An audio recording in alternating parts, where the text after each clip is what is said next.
का अमेरिकेतला कापूस आम्ही 25 ते 23,000 रुपये क्विंटल विकत घ्यायचा? गावातला भाजपचा झेंडा घेऊन आहे आमचे गुलाम.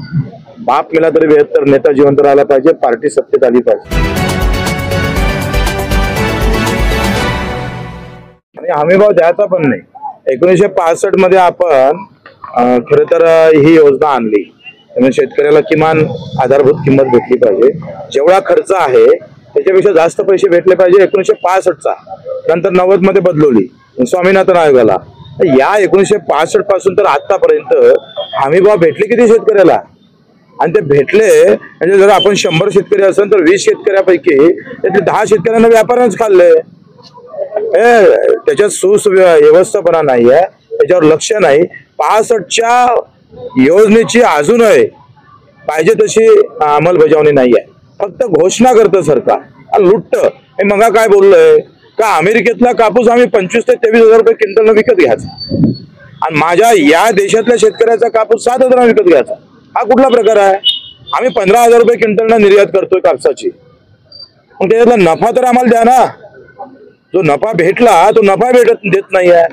बिलकुल आम्हाला वाऱ्यावर सोडलेला आहे. त्यांना माहित आहे का हा सगळा शेतकरी जाती धर्मात विभागलेला आहे. याच्या भावापेक्षा याच्या जातीचे प्रश्न महत्वाचे आहे, याच्या धर्माचे प्रश्न महत्वाचे आहे. काही मंदिर बना और काही मस्जिद को गिराना, और काही मस्जिद को खडा करना, काही मंदिर को गिराना. एवढ्या याच्यात आम्हाला बरोबर अटकून ठेवलं ना. आयात शुल्क माफ केलं त्याच्यामुळे आता कापसातला जो दर मिळणार आहे त्या कापसाच्या दराबाबत सुद्धा शक्यच नाही, शक्यताच नाही आहे. आज पहिलेच आपण सरप्लस होतोय, त्याच्यात अजून जर आपल्याकडे कापूस आला आणि तो लांब धाग्याचा कापूस येणार, सगळ्या व्यापारी कापड मिलवाल्यांचं अधिक व्यवस्थित होईल. 100-150 कापड मिलसाठी, कापड मिल मालकांसाठी हजारो करोडो शेतकऱ्यांच्या जीवावर नागर चालवलं ना सरकारनं. कोणी बोलायला तयार नाही. तुमच्या मीडियावाले पण याची ब्रेकिंग न्यूज करत नाही. केली का विचारा. अर्ध्यातले अर्धे आभारी अदानी अंबानीचे आहे, तुमचे अर्धे चॉनर. ब्राईट घेणार, दाखवणार किती? खरं शेतकऱ्याचं दाखवायची अवस्थाच नाही हो. एवढ्या रोज 2,000 शेतकऱ्याच्या आत्महत्या झाल्या वर्धेमध्ये फक्त.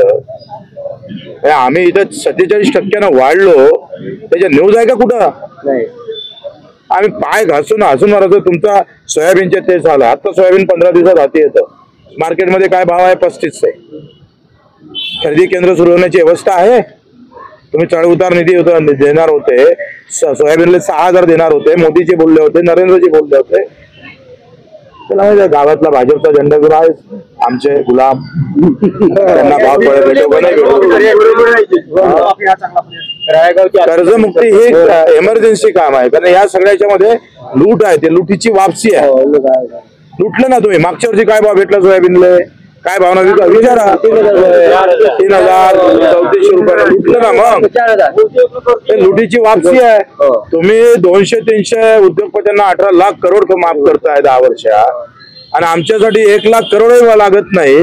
आम्हाला तर 35,000 कोटीच पाहिजे महाराष्ट्राला. पुऱ्या देशाला किती पाहिजे? 2 लाख करोड. ते माफ करत नाही. लेन देणच नाही हो. आम्हाला झेंड्याच्या रंगात रंगून ठेवला आहे. बाप मिला तरी 72 नेता जिवंत राहायला पाहिजे, पार्टी सत्तेत आली पाहिजे, या भावना आहे. शेतकरी नेते विजयी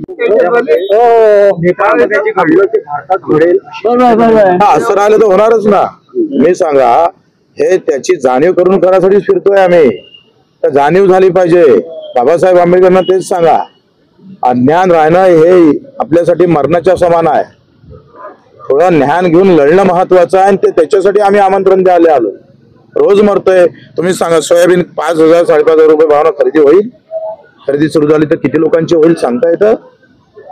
तेच तुरीचे आहे, तेच कापसाचे आहे. म्हणजे पेरला आम्ही, आता काय समोर? आणि ते देवाभाऊ असे म्हणतोय दुष्काळ पडू द्या. आमचा शेतकरी पाय घासू मेला का मग आम्ही कर्जमुक्ती देऊ जमलं असतं. दर 5 वर्षांना देता येतं का कर्जमुक्ती? मग बोलले काय तिकडे निवडणुकीत?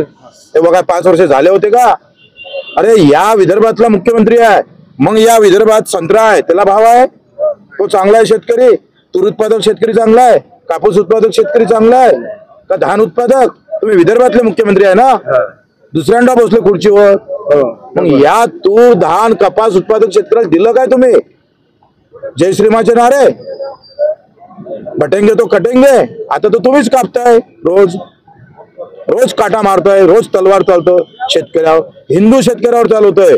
2000 शेतकऱ्यापैकी 75% शेतकरी हिंदू आहे, यांना वोट मारणारे आहे. कदर नाही. मारा आधी, तुम्हाला जिंकू आम्ही व्यवस्थित ईव्हीएम मशीन, नाही तर घोषणा बटेंगे तो कटेंगे.